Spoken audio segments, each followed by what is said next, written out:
কি ভর্তা বানাইলি বই সাউনের কল্লা দি।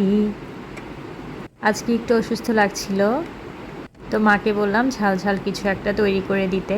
তো তোমরা এতক্ষণে বুঝে গেছো অবশ্যই, এটি হচ্ছে একটি ভর্তা, চিংড়ি মাছের মাথা দিয়ে তৈরিকৃত একটি ভর্তা। প্রথমেই হচ্ছে চিংড়ি মাছের মাথাগুলোকে সুন্দর করে টেলে নিয়েছে মা, সাথে ছিল হচ্ছে পেঁয়াজ কুচি, সেটাকেও টেলে নিয়েছে, আর মরিচ কুচি, সেটাকেও টেলে নিতে পারো চাইলে, অথবা এমনিও দিতে পারো। তো ভর্তা দেখে জিভে কার কার জল চলে আসলো অবশ্যই কমেন্ট করে জানাবে, কারণ ভর্তা হচ্ছে সব সময়ে মানে সব সিজনেই যায়, মানে যে কোনো সময় কোনো কিছু খেতে ভালো না লাগলে ভর্তা দিয়ে খেলেই বাস হয়ে যায়, পেটটা ভরে যায়। তো প্রথমেই হচ্ছে মা কাঁচামরিচ আর হচ্ছে টেলে রাখা মাছের মাথা ভালো করে পাটাপুটা দিয়ে পিষে নিচ্ছে।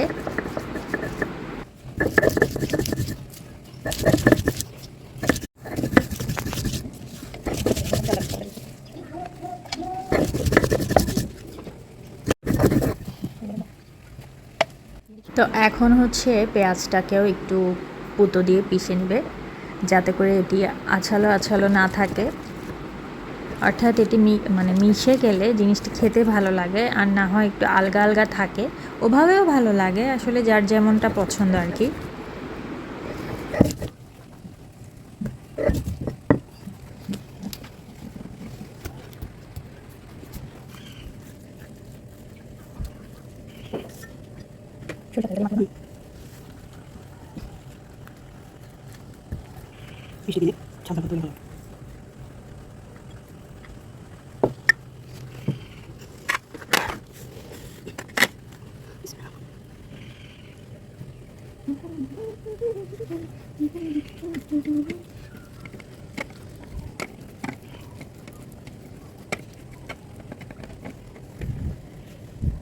তো বন্ধুরা, আজকের এই ভিডিওটি তোমাদের কাছে কেমন লেগেছে অবশ্যই কমেন্ট করে জানাবে, আর হ্যাঁ, কে কে চিংড়ি মাছের মাথা দিয়ে এরকম ভর্তা করে খাও তাও কমেন্ট করে জানাবে।